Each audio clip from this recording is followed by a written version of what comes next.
Toot toot, all aboard! Welcome into this special edition of On the Ledge, your Ontario Politics podcast. I'm Dave Trafford. Normally around the table we have former Premier Kathleen Wynne, Tim Hudak, the former leader of the PC Party of Ontario, our resident pollster, John Wright, and Keith Leslie, Queen's Park commentator. You hear and see him on CHTV. Not in this case, because this particular podcast episode was originally recorded for Now and Next, my other public affairs podcast. But I think, in fact, I know it's perfect for this feed because this particular show speaks to something that is sorely missing in our public education system, and that's innovation. This is a conversation that our On the Ledge audience needs to hear, and I'm really curious to hear what you have to say about it. Also, if you've got educators or school kids in your life, and who doesn't, this will be 45 minutes well spent. In this episode, I sit down with Dr. Cinde Lock. She is the head of school at Pickering College in the GTA. Now, by and large, Dr. Lock will tell you that our traditional education approach is fundamentally flawed and actually fails to reach its full potential because it's focused almost exclusively on tests and grades as a measure of success. Now, here's our question. What happens when students stop learning for the test and they start learning to make an impact? It's Dr. Lock's mission to connect 21st century education to real and purposeful outcomes, to community engagement, to entrepreneurship, to creativity, and real-world problem-solving. She offers a whole bunch of examples of how this works, but one of the most remarkable accounts is of a Pickering College student project. It actually changed political thinking about the homelessness issue in Durham region. Yeah, so pour yourself a cup of the favorite brew, enjoy the show, and be sure to leave us a comment on this one, because I'm really curious to hear what you think about our conversation. So if you're listening in one of the apps, just make sure in Apple you go to the notes page. It'll offer the opportunity to make a comment. Spotify, you can make comments right in the episode. Otherwise, shoot me a note. You can find me. My email address is dave@davetrafford.com. Dr. Lock, welcome in, and it's good of you to spend time with us on Now and Next. How are you? Very well. Thank you for the invitation. Well, you know, and I'll share this with the audience. We come together because we have a mutual friend who is an educator, and John also plays hockey with me at St. Mike's, and John Walsh was also a teacher when my son was at the school. So our conversations often talk about the future of the past. We sit in the locker room at St. Mike's College School at the rink there, and we talk about the importance of that school and the connection that we had to it, the connection my son has to it, and so on. And we talk about it in a way that has little or nothing to do with academics. There's a lot there that has more to do with the character it built, the excitement it grew, the way we turned interests into passions. And so when John and I were talking about this, then he said, well, you should check out Dr. Cinde Lock's book that's about to come out. And it kind of touches on that and more. And so I listened to one of the podcasts that you had done recently. And I loved that you were talking about designing the future of school. And I'm big on words and how we're using the words. It's not the future of education. It's not the future of schooling. It's the future of school. I want to get all nerdy and down in the weeds, but what are you meaning by that specifically? I love that you're nerdy. Let's go all the way there. Oh my gosh, why not? It is because, we think of school as this concrete structured building where you go in and what you do there is completely separate from the world, right? And whatever happens inside this environment is its own enterprise. And how did we get there? How did we get that the bubble of school is so completely removed from the bubble of world and life?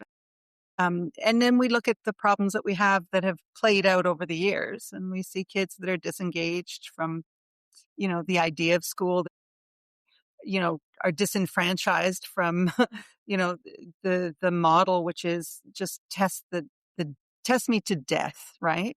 Let me come in and every day I'm going to be so anxious and, stressed out of my mind because every Well, day is a big test. absentee levels in Toronto are through the roof. And I don't want to drag you into a political conversation, but the province is looking at this and saying, well, the answer to that is to fail them.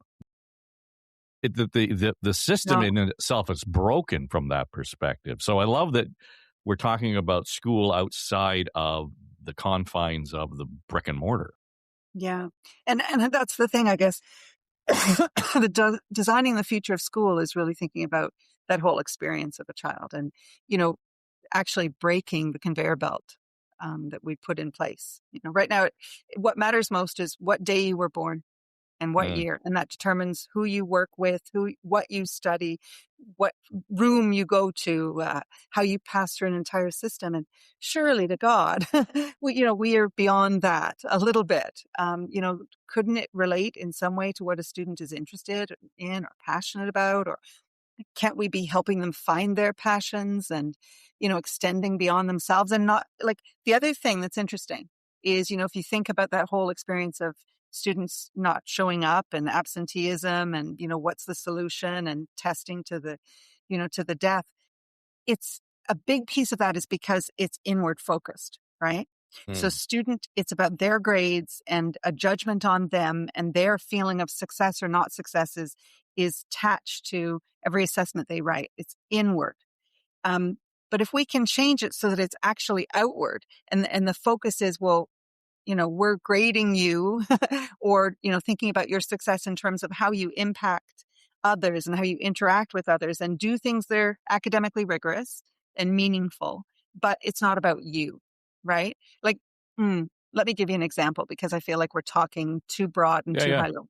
Yeah. So yesterday, our grade 10s presented on some of their projects. There were 15 presentations and it went boom, boom, boom, boom. And each had a community partner, right? And we look at what they were doing. So one group for their civics class, they had to create a presentation and a video for an immigrant welcome center to help them learn about the Charter of Rights and Freedoms, right? So they are teaching it, but they're learning it themselves in the process of doing it.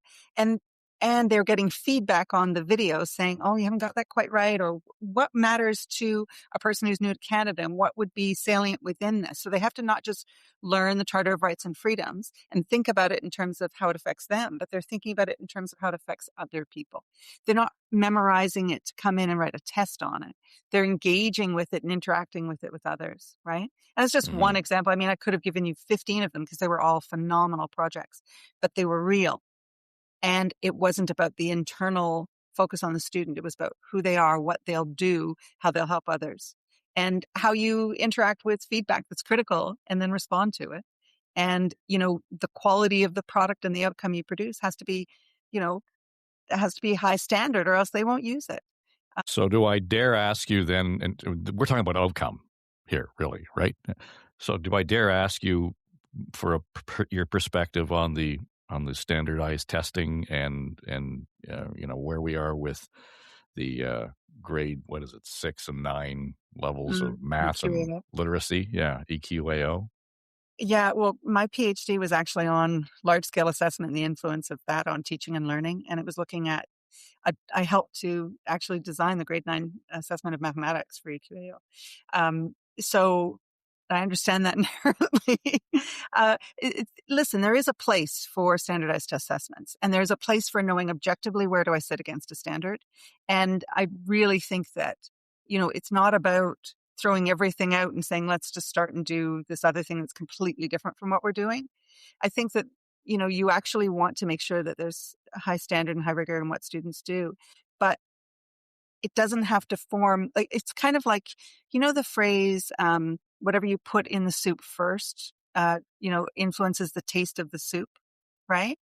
Well, if what we're Mhm. putting in the soup first is the testing and the stress and the feeling like I don't have a hopeful future and it's all on me and I'm just going to be coming in to be judged every day, that's the flavor of that soup, right? So you can have the testing in the soup pot and it can be a bit of what they do. But what if the first thing you put in the soup is actually about doing something meaningful and engaging and finding your interests and your passions and doing something for other people as you do it? Um, it can all be in the pot, but it doesn't have to form such the base of the pot, the base of the Yeah, cake. my concern is, and I think this has a lot to do with, once we put it in a political realm, there are mandates that will only last 3 or 4 years, 5 years maybe. So they're looking for those quick results. Testing seems to be the easiest way to achieve those results, if you will. But to your point, my worry is that it's a binary or exclusionary situation where that's the only thing we look at. We rarely look at these coincidental outcomes in community, and how it affects health, all these other elements that are vital in terms of educating our kids. My grandsons were here on the weekend. They are 5 and 2.5. And when they explore exactly the way you are describing school should be. They see something happen, they take action, and they find that there's an outcome, and they get excited about it, or they find that there's consequence in that. And I'm not suggesting that we should all be treated like a 2-year-old, but it wouldn't be bad if we had that outlook in terms of where we're going. And we engage the wonder and the excitement that you can't really put in a textbook. Yeah. Yeah, not in the same way. But there still is, there still is a place for textbooks and deep learning.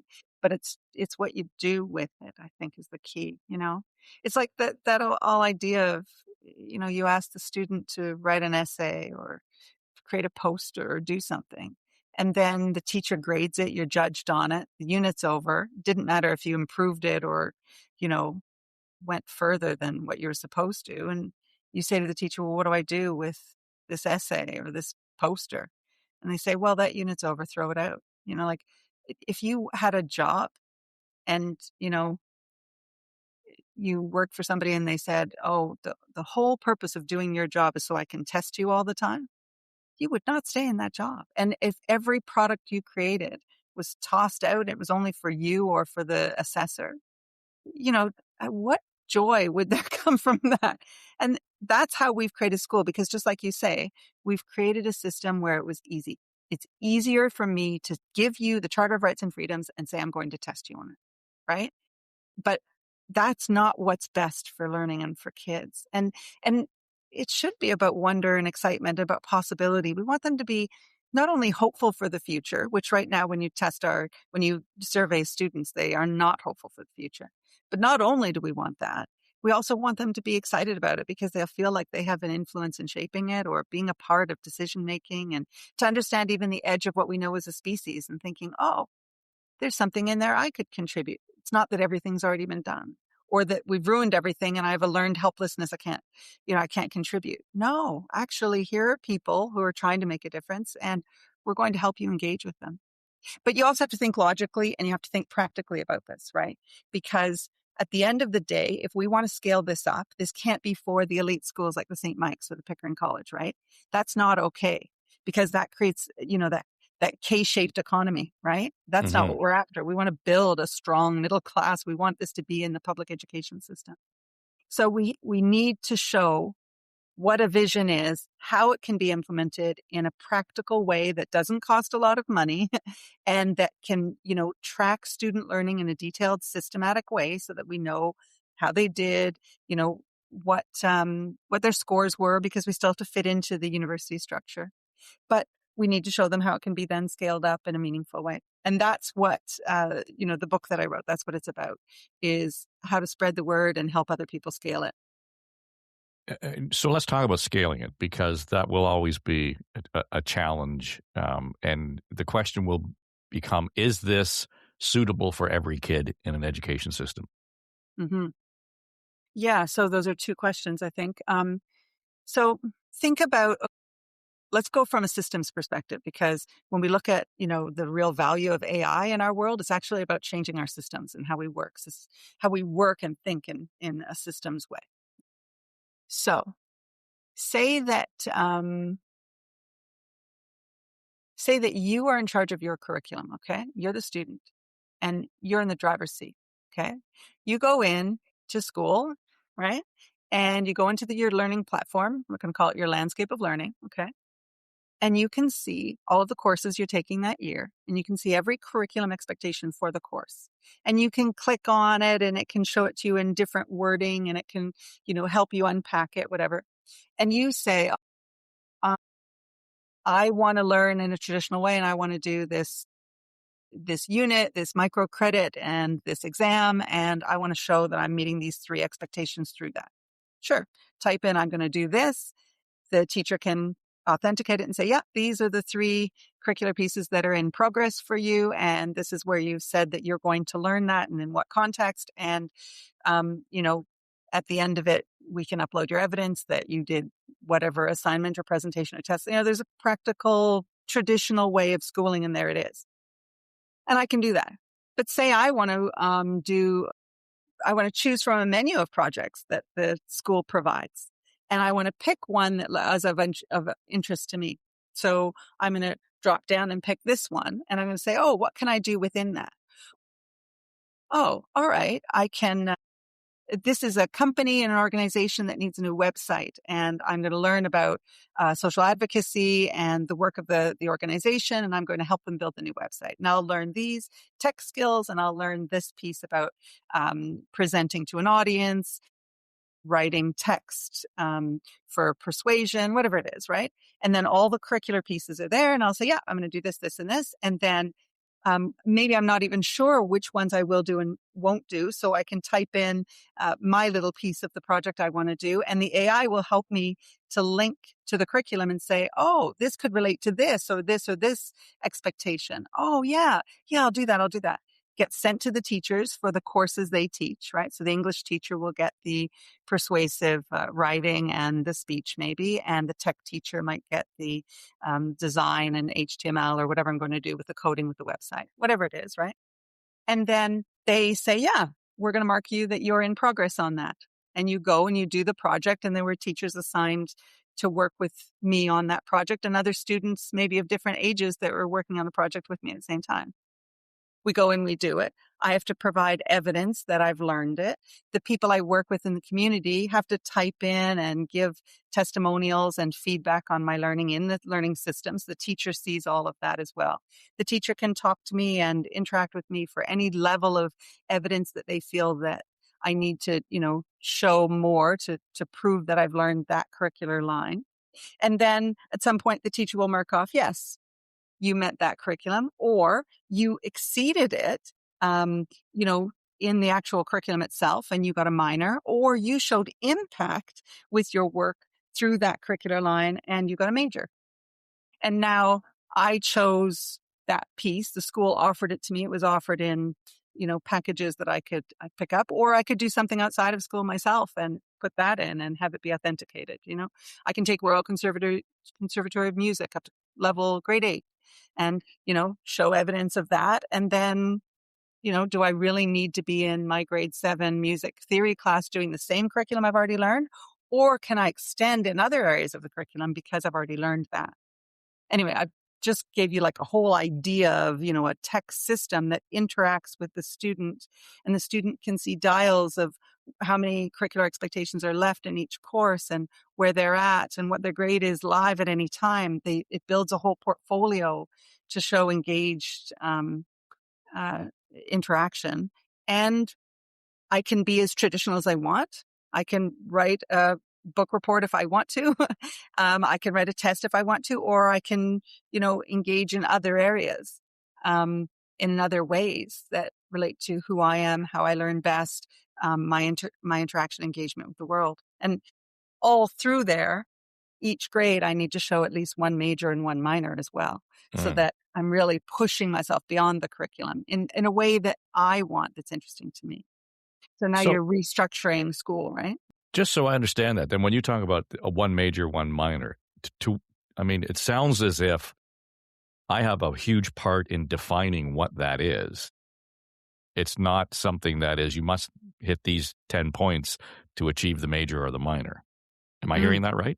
Yeah, absolutely. You can Right. pick in what area you want to major, which means you're showing impact in some way in the world with something you're doing in partnership with someone outside of the school, and a minor, which is it might be theoretical and you just extend the curriculum in whatever way was of interest to you because you wanted to go down that rabbit hole of learning. And when you say extend the curriculum, how to what extent then does that become organic? That is to say, based on my minor, how likely is it that the curriculum all of a sudden becomes aware of what I'm doing? Oh, we can also do this because of the work that Cinde did. Yeah. Well, that's where the system is interactive, right? With the teacher guiding and mentoring and providing those ideas and examples to the student, and also providing menus of projects for them to pick from. But it can also be where the AI, suggests things. So the AI is not involved in the testing or assessment or evaluation of the student. It's in generating ideas to think, oh, did you know you're doing this project? Maybe you could show this piece of curriculum in it. Do you want to do that to extend that project? Um, Again, back to capacity, and I can see one way that the biggest hurdle is this would be and this is understating it, a significant culture change in how we approach education, how we approach school, how we approach students, curriculum development, teaching. The role of the teacher. Fundamentally Exactly. I different. mean, and well, how we educate the teacher. It was just a different level of education to become a teacher then, no? Yeah, absolutely. And frightening when you think about it because, we've been so ingrained in the system that we have. But you're at a cracking point, right? The system we have right now is not working, and AI makes the idea of the traditional role of a teacher kind of ridiculous. Like, is the teacher the sole arbiter of knowledge in that room? Are they the disseminator of information? No. They should be the one inspiring the kids, engaging them in real critical thought and actual problem solving that's real. It's a different role. Yeah. So again, where do you start here? Because there are a lot of fuses you're going to have to light to ignite this whole Yeah. idea. I think it depends on, where you're at as a school and, how experiential you already are, that you believe in, John Dewey's approach to, engaging kids and doing real things. Um, I think that you can start wherever feels comfortable. And that's what I kind of outline in the book. You can start by just creating some projects.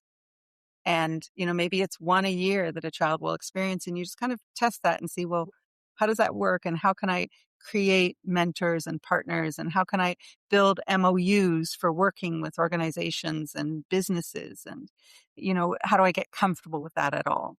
And, you could have, maybe you call it an engagement unit, right? And every student has one a year and that's that. And maybe that's where you begin. Or maybe you begin by rethinking a division and saying, oh, let's create a menu of projects for middle school. That's one of the areas that we began in, right? We said, okay. And students can pick from those projects and each one will have a common set of curriculum within them because that's easy for us to then know that they met that curriculum in whatever project they did. And everybody had the same because, part of traditional schooling is everybody travels as a pack, right? Everyone writes the same test, same day, same time, same content, right? So that's our thinking is very generic thinking as educators. But maybe we start to pop out of that just by saying, oh, here's a menu of projects. Or maybe as we develop this tech-based system, it could be that do what you normally do, but the students drive the change because the students see where they're at in their curriculum and they see that they have a drop down of showing in any way they want that they've met this curricular piece. And the student is pushing the agenda of change rather than the teacher. Um, when I listen to this conversation and to your point that we got to break the system to create a new system or the system's already broken, that is, we still kind of think of education in terms of, in many respects, 20th, 19th century models. So we have a hard time kind of breaking out of that. And I equate this conversation to our approach to healthcare. people will say it's too big, it's too broken to even fix. We kind of have to do it piecemeal as we go. We seem to be hesitant to look at best practices, whether it's private sector, whether it's private schools, whether it's, outside the box thinking. We seem hesitant to sort of look at those best practices and say, what can we learn in the public system that will benefit us from that? And I can see where public education needs to, but would benefit immensely from, dare I say, the mistakes that you are willing to make in your system in terms of how we're focusing on outcomes. Is there any conversation going on at any level that says, the public system is paying attention to this, and we would like to look at these 3 or 4 elements to integrate it into, so that by this time, it might be 10, 15 years from now, we're on a path where we're closer to what you're talking about? Mm-hmm. That's why I'm in an independent school, because I believe strongly in public systems of education. And I believe that it's too hard to change if you're from within the system. So what you have to do is show, make your errors, test the system, see what scales, see where the costs is, see where the resources are, needed, and, teacher development, all of that. Figure that out in a small system that's nimble and that has a strong resource base, and parents that want the extra and what's possible for their child. If we can figure that out, then, and show how it can be scaled, it's much more likely that it'll be copied starting in pieces. It won't be copied en masse, but it'll start in pieces and slowly get integrated into the public system. Now, how do I know? Why do I have faith in that? Because I can see areas that's already happened, right?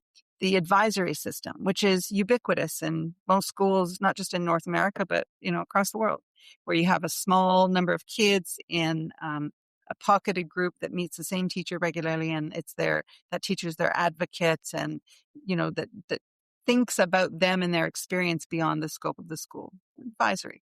That actually started at Pickering College and then was copied en masse, right? So if we can show, and actually show the impact as well, that, that students are happier, they're more engaged, there's less mental health issues, there's more hope for the future. They're getting into the universities with these high scholarships because they're showing sustained, engaged activity in something that they care about. This is what the universities want more and more, right? In addition to the high grades, which, you need to keep the rigor. But if we can show that, it gets copied. I want you to tell us the story about the homeless solutions that your students came up with, which I thought was a fascinating story. But the other side of this, before we get there, because we're focusing on outcomes and the impact in community beyond impact in the school or for the individual. This sort of focus and emphasis on making sure that you have an education that leads to a job. I bristle at that. On a number of levels, because quite frankly, I studied English literature and Celtic studies, and I ended up in broadcasting. So, and performance. So I'm not sure how any of that helped me, or it may have informed it, but I don't think that my ability to read or Shakespeare had anything to do with what I'm doing today. I don't know. I disagree. Well, I because I loved doing it. I enjoyed it. Sort of gets to my point where I picked it because it really fascinated me, but I didn't my career didn't depend on my understanding of Irish history. Right. So the idea that we need to somehow be focusing on post-secondary education that is going to result in a job. And to me, we say that over and over again as if it's true. And well, okay, let's think about it this way. So, traditional education, it started, Industrial Revolution, right? It was about getting a job. And what kind of job? You were an employee who worked for an employer who told you what to do. You were an exceptional follower. You had a base level standard education that was consistent for everybody graduating the system, so that an employer would know, oh, if you hit a certain level, then I could expect that you would know certain base level of things, whatever that was, reading, writing, literacy, some depth of thought, whatever it was. But the definition of job was that you were the follower. And our system is really, really good at creating kids that follow. Because what does it mean to get an A? I met those teachers' expectations to a T.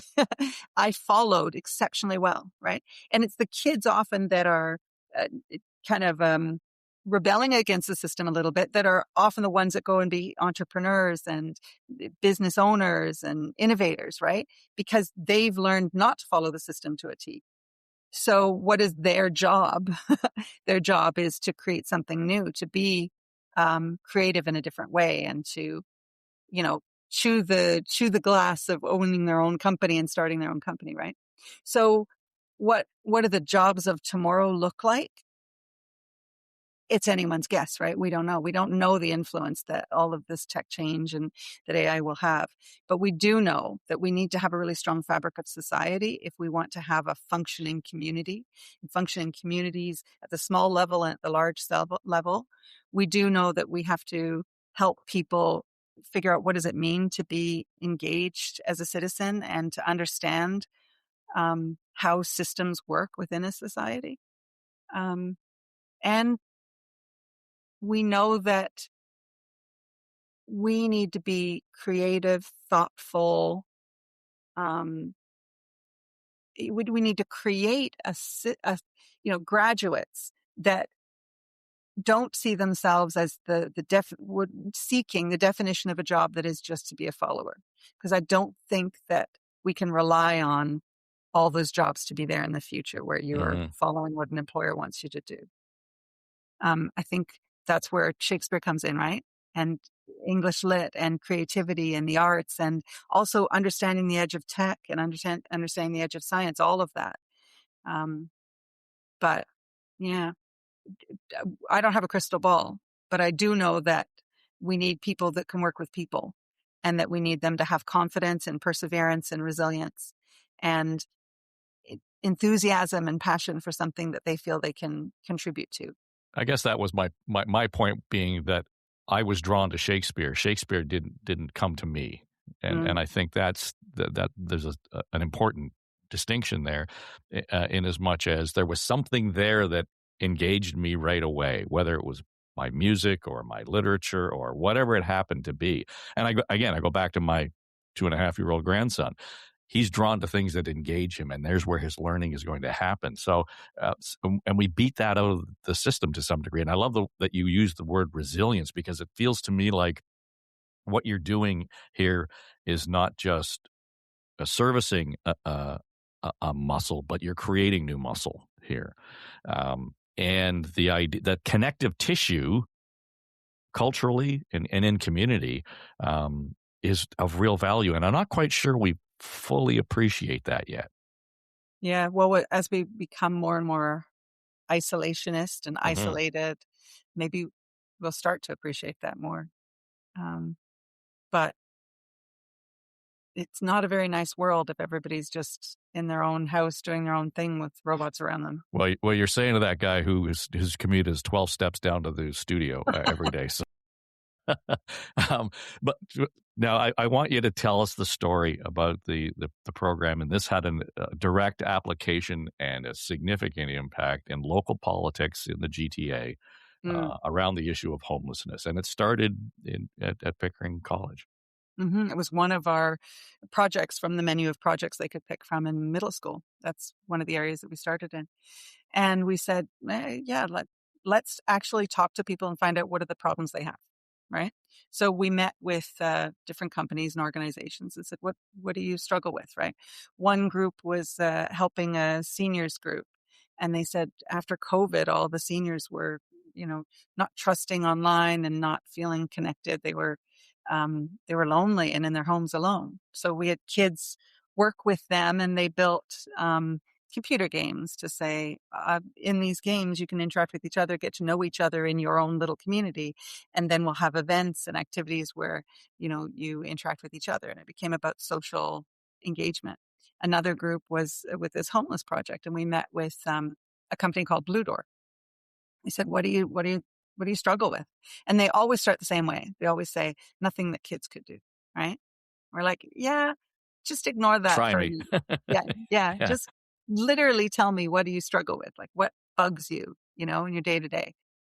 And the guy, Michael Braithwaite, who was in charge of Blue Door, he said, it really irks me that we had all the funding, we had the land area that we know we wanted to use, we wanted to create this homeless shelter, and the town council, it was in a neighboring town to us, they shot it down. They voted no. It was a 4-3 vote, no. And they couldn't build their homeless shelter, which they thought would benefit. And it was transitional housing too. So it was helping young families so that they could get back on their feet after, an incident of something that made it difficult for them. Anyway, it was a no. So we said, why do you think that happened? Like, let's dig into your problem more. And they said, well, there's a stigma about homelessness. And we said, okay, well, maybe there's something in there students can do. Like, if you've got this stigma about homelessness, maybe the story of what you do and who you help and how it makes a difference, that's not out there. So let's engage the students in that. Can they capture the stories of, the people that have been helped by Blue Door and the people who found themselves homeless, surprised, in a surprised way because of some circumstantial change in their life that they just needed a little bit of help, tell those stories, talk about, how you make the difference. And that's what students did. And they went and they interviewed different organizations that actually are helping with, there was an outreach van that goes through Toronto and helps people with meals and shelter, clothing, whatever. There's 360 Kids for students or children under the age of 18 that find themselves homeless. There was the Blue Door. They looked at all the organizations and looked at what was happening in society. Why was that happening? And where were the levers that actually made a difference of positive impact? And they told those stories and they wrote it up. And they said, this is great for you to have as an agency, Blue Door. You can use that and share your story. But let's go back to the core, which was the counselors voted it down. So we invited the counselor in, one of the most vocal guys who had voted no. And we said, just come in and meet with us and meet with the kids. And they just want to talk to you about this. And, and he came and they did like an hour and a half together. And the kids presented the book and talked about what they'd learned. And he asked them tons of questions. And at the end of the session, he said, maybe I voted wrong. And the students were like, oh my gosh, we can influence how people think. We can influence decisions that are made. They understood local politics. They understood how many people are on the town council. How do you get elected to town council? What does that job look like? What do you do? Who are you? They understood local politics. They understood the homeless issue. They understood how to write for an audience, because as they're writing these stories, they had to get feedback because it had to be of high enough quality in order for Blue Door to actually say, yes, this is a quality book that we do want as, a book on our shelves and the book that we hand out to our clients. So they had to respond to that critical feedback in their writing. So look at the layers of curriculum that are in there. And the takeaway for the student is, oh, my writing had purpose. It wasn't just to be graded. Yes, it was graded, but it wasn't just for that. It was for something that was beyond that. And I spent so many more hours doing that work because I wanted to be really good for this company to use, right? Just like the website that one of the grade 10 groups did yesterday for the African Caribbean Society here in our local area. They, redid their whole website. Well, there was no way that company would say, yes, we're going to use that website unless it was nailed, right? So the quality of work is so much better than what a student would do if they just had a random assignment to say, go and create your own website for whatever purpose and you'll throw it out after. And certainly wasn't done last minute. No, right? I mean, this is an ongoing process and understanding that. And what I love about that, though, is, and again, it's not necessarily baked into the system as it is right now. You are open to critical thinking and criticism and understanding that it's not all bad, that the mistake you made is actually informing the outcome as much as the success. Mm-hmm. Yeah. Well, we had a group of grade 9s. I just ran from that presentation to come and talk to you. And they started with planting. I think they planted 2,500 seedlings because they were trying to replant in areas where they'd remove this invasive buckthorn um, plant that they were trying to, regenerate the ecosystem and get that going. And it- so many of their seedlings died, and they had no idea. Like, they couldn't understand, well, what was the circumstance that that these seedlings needed in order to thrive and then be planted in, these different areas. And it was a huge failure in so many ways. But what they took from it was intense learning. That they said, okay, this is what we would do next if we were given that chance. And this is what we learned from that. It's so powerful. We have 5 beehives that we operate in conjunction with Humber Honey in our area, so that the kids can learn about, honeybees, bumblebees, rejuvenating the hives, the populations, and producing their own honey, and getting certificates for, safe food handling, so that they can learn about how that happens as a process as well. But over this past harsh winter, 3 of the hives completely died. Um, and they had to analyze why. So they were looking at, flow of air through the hive and insulation that was needed in, a changing climate that maybe wasn't needed 5 years ago, but is needed now when you get a harsh winter like we had. And they're understanding, well, what are the pollinators and the pollinating gardens, and how far should they be from the hives, and what variety do they need, and how is that different from what a bumblebee will pollinate, which is much more native species, than a honeybee, because a honeybee is a smaller body, less furry.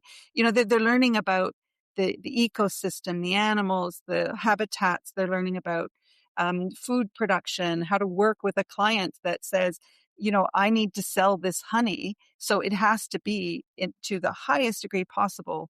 Every standard of practice needs to be in place to a T. So it's so layered. And here's this group of grade 9s, presenting on it today. And I'm thinking, it's powerful learning. Yeah. Yeah.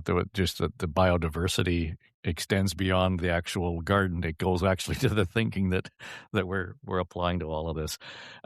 This is fascinating, and I'm grateful for the time that you've given us to talk about this. Do you feel like it's pie in the sky, or do you feel like No, I don't. No, I don't. I actually think that this is one of those things where there's a certain level of courage to be able to, first of all, say this stuff out loud, apply it, and then to be able to say it's not elite. It's not an elite form of education. It's not a form of education for elite students. This is for all, and that's why I said something that you can bring to the table for every kid. And as I listen to you, I'm certain that it has no bearing on my social status, my economic status. We will all learn and benefit from the same way by taking this approach. And I would only say then that, if the folks that in the school boards and the education department at Queen's Park are listening, we need to kind of open our brains and minds to this possibility. And I think sometimes we just close it because it's easy. And on the other hand, I think it's a little scary for some people. And I'm sure you're encountering that. Mm-hmm. Yeah, it's scary for some of the teachers too, especially because they don't know what good work looks like. Right. Good work but they weren't taught. The teacher, not on the student, on the teacher. How do I know I'll be successful as a professional? Yeah. Well, it's funny. It's sort of a related issue, but we do some work with the IWK Foundation in Halifax, and they support the work at the IWK Hospital, which is primarily pediatric and maternal care and women's health by extension. And what they're finding out is that the system in and of itself is so contrary to the health and well-being of women. Our healthcare system is just, it doesn't serve women. And why? Because the education of our doctors and our researchers is all based on research done on men. Yeah. Yeah. Period. And it's one of these things that's, whoa, why didn't we know this before? And it's not a difficult thing to embrace. It's not a difficult thing to understand. But once you say it out loud, it would appear to be okay, there's no reason we should not be going down this path. And I think what you're expressing here is sort of leading the journey on that in terms of where we go. And I'm assuming you're not the only champion in the room on this.